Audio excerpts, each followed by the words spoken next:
So every year in the NFL, you get players that straight up just disappoint, and then they come back the next season and they have a comeback year where they usually tend to jump back up to their mean of their career or maybe even surpass that. So looking at players that disappointed last year, I've compiled a list of 5 players that I think have a good shot at breaking out next season. Let's get started. So topping my list, I have Philadelphia Eagles quarterback Carson Wentz. The main question surrounding Carson Wentz is his health. But the thing is, coming out of training camp, his back is 100%. He's fine. That back injury is not going to be a long-term issue. He's also 2 years out of his ACL injury, and last year, you could definitely tell that was limiting his mobility. But this year, with him being 2 years out, I don't think it should be an issue. It should definitely open up his mobility, so maybe he can start extending plays to the point where he was during the 2017 season. Also, Howie Roseman is a complete god. This is what he's done so far.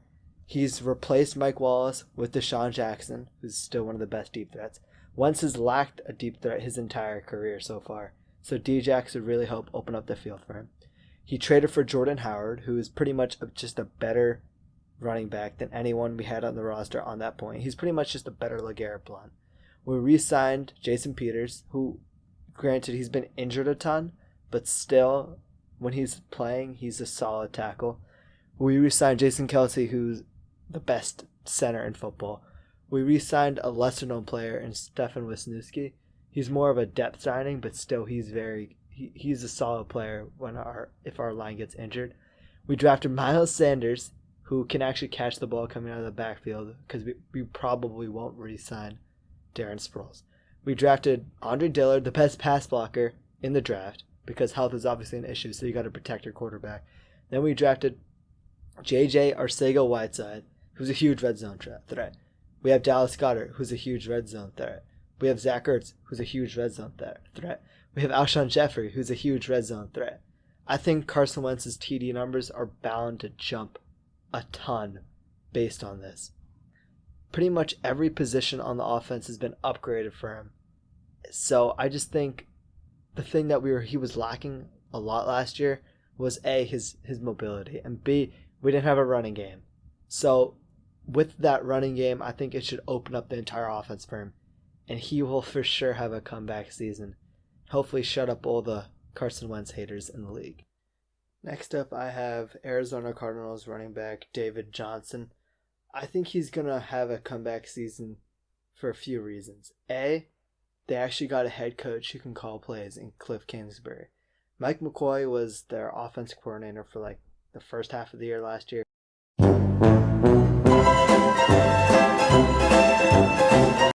blew it! Completely mediocre. He just did not know how to run David Johnson. Cliff Kingsbury should hopefully bring a Sean McVay level of innovation to that offense, which should hopefully open it up and bring back that offense to some sort of life. Also, Kyler Murray is a better passer than Josh Rosen, which means that he can probably open up the field more because he's more accurate. But also, he's mobile, which means that he's a threat on the ground, which can help supplement David Johnson's own running threat. They also drafted a lot of receivers, and Christian Kirk is going into his second year, which will also help take pressure off Larry Fitzgerald, which should in turn also help Kyler Murray, which will in turn also help David Johnson. So pretty much everyone on that offense has improved, just even by a little bit, and having a new coach will completely revamp that entire offense. So I think David Johnson could very much have a comeback year. Next up, I got Aaron Rodgers, the quarterback from Green Bay. First thing here is, as of now, he doesn't have a head coach that he has beef with, but that might change soon enough. But if I'm being honest here, firing Mike McCarthy was probably one of the better offseason moves for the Green Bay Packers this season. And actually hiring someone who could actually, bring some creativeness to that offense could very much benefit the team as a whole. At this point, coming out of training camp, players are completely complimenting Matt LaFleur. in his scheme that he's brought. So I think that's a huge positive. Also, Aaron Rodgers has a couple other things running for him. Mainly, he has Devontae Adams. He's a complete stud. Geronimo Allison, I think he's going to come out and be a very good wide receiver too this season, if he's healthy. They also got a ton of second-year wide receivers who were rookies last year, like Marquez Valdez-Scantling and Equanimeous St. Brown. Mainly MVS is the one I want to focus on here. He was pretty solid, and he's been successful so far during training camp. But I think the number one thing I also want to focus on after Matt LaFleur, of course, is Aaron Jones. Aaron Jones is a complete stud. If you looked at his off-season workouts, this man is completely jacked. And I think if he's healthy, he was tearing up the league pretty much. And I think he's going to keep on going on that track and hopefully help Aaron Rodgers and alleviate some of that stress. Coming up at number 4, I have Le'Veon Bell as a player that I think can come back. The reason I think he's going to come back is because A, he didn't play last season, so he's automatically a candidate to improve. But I also think Sam Darnold, he's going to improve a ton. I think he's going to have almost like a Carson Wentz kind of sophomore season. The Jets also worked on improving their offensive line during the offseason, which I think is something they needed to do. They signed Kalichi Osemele, and they also signed a good amount of depth players as well. The team also just re-signed Quincy Enunwa and Robbie Anderson, I believe. And Anderson was building a pretty good rapport with Darnold. And Quincy Enunwa, again, he's been injured for a while, but I think if he comes back, he's a solid number 2 to have in that offense. So that should only help Sam Darnold grow, which will obviously in turn help Le'Veon Bell.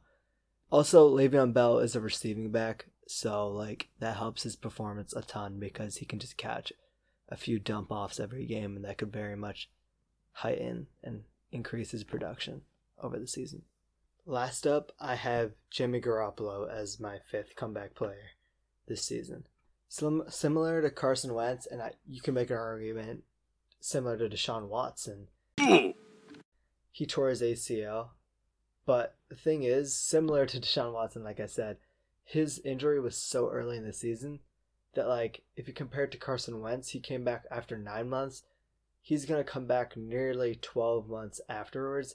And those 3 months, almost 3 months, it'll be around 2.5. That's a pretty big difference in his recovery. And I think that could very much lead to a more Deshaun Watson type of year rather than a Carson Wentz type of year. Also, the 49ers signed a ton of running backs. They have Jerick McKinnon. They also just signed Tevin Coleman. They have Matt Breida, who was very good for them last year. They just have so many backs, and I think Tevin Coleman is a very good receiving back. So that should for sure help that offense as a whole.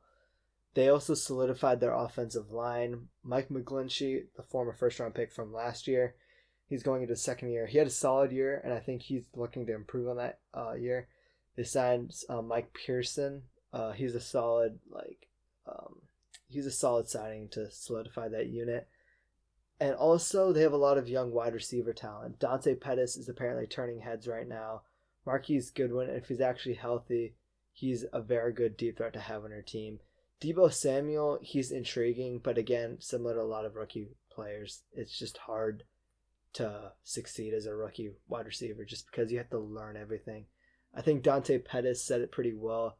He doesn't even remember how well Jimmy G played during the offseason last season because he was just worried about where he has to line up and whether or not he's running the correct route. So I think that would very much hinder Deebo Samuel. That being said, Kyle Shanahan is still the offensive guru behind that team. So I think Jimmy G should be pretty set in that regard. That concludes my top 5 video. If you enjoyed this video, give it a like and subscribe if you want more content like this. Thanks and peace out.